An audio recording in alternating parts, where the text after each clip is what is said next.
सर्वांना सस्नेह जय शिवराय। मी प्राध्यापक रवींद्र बनसोड, छत्रपती संभाजीनगर। बांधवांनो, आजच्या व्हिडिओची सुरुवात एका छोट्याशा कथेपासून करूया।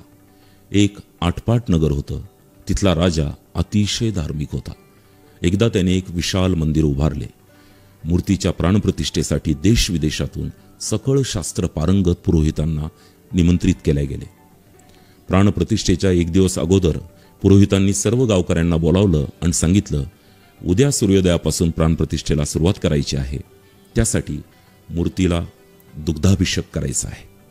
तरी सर्व गावकऱ्यांनी आपापला सहभाग म्हणून एक तांब्याभर दूध आज रात्री मंदिरासमोरील हौदात टाकायचे आहे।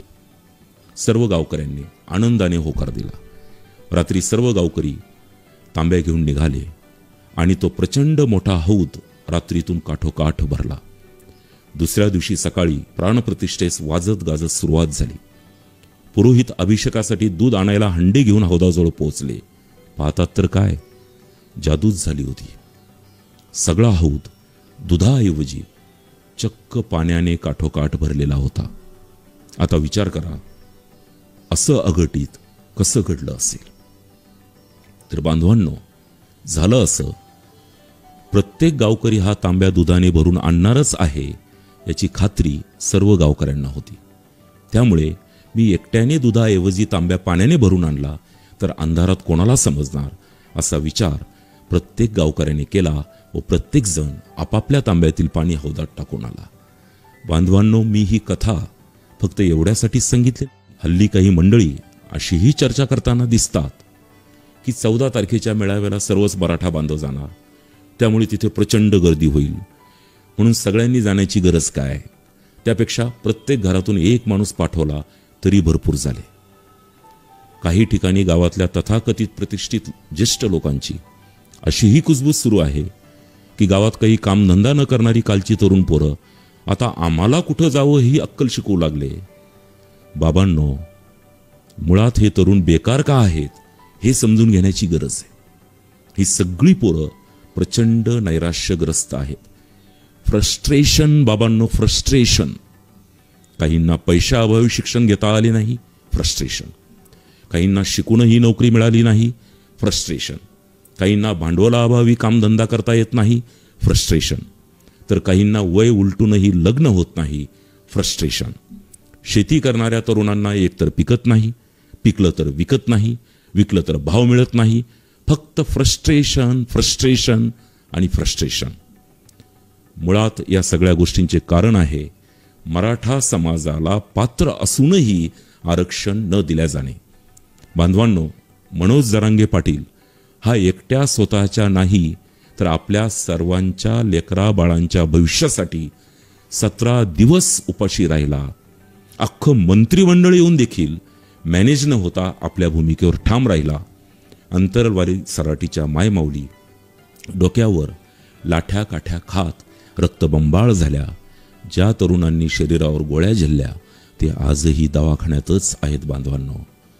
बांधवांनो, मी मनोज जरांगे पाटलांना अतिशय जवळून ओळखतो। भविष्यात इतका सच्चा लढाऊ नेता समाजाला मिळणे अवघड आहे। बांधवांनो, 14 तारखेला किती मराठा बांधव येतात यावरच आरक्षण मिळणार की नाही हे ठरणार आहे। मराठा समाज किती एकवटलेला आहे, किती विखुरलेला आहे हे राजकारणी लोक डोळ्यात तेल घालून बघणार आहेत। ही आर या पारची लढाई आहे बांधवांनो, आज नाही तर कधीच नाही, हे लक्षात घ्या। आपण सगळे एकवटलो तरच सरकार दखल घेईल, हे पक्क ध्यानात असू द्या। 14 तारखेला आपल्याला एवढ्या प्रचंड संख्येने जमायचं आहे की महाराष्ट्र नाही, भारत नाही तर संपूर्ण जगाने या विराट सभेची दखल घेतली पाहिजे। जगद्गुरु तुकोबाराय म्हणतात, एक बीजा केला नास मग भोगिले कनिस। म्हणजे एक बी जेव्हा स्वतःला गाडून घेते तेव्हाच एका बियाचे शेकडो बी झालेले कणीस मिळत असते। बांधवांनो, आज पेरणीची वेळ आहे। 14 तारखेला एक दिवस, फक्त एक दिवस, कुठल्याही पक्षाचे नाही तर समाजाचे कार्यकर्ते बना।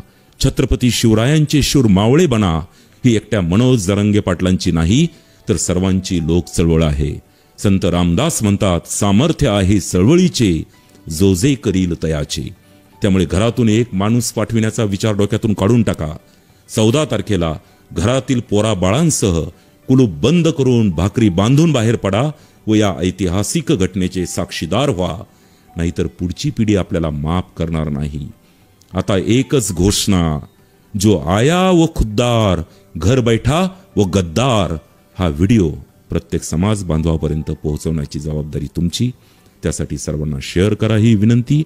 मी कुलूप बंद सहपरिवार येतोय, आपणही येणार का? कॉमेंटमध्ये जरूर कळवा. धन्यवाद. जय शिवराय.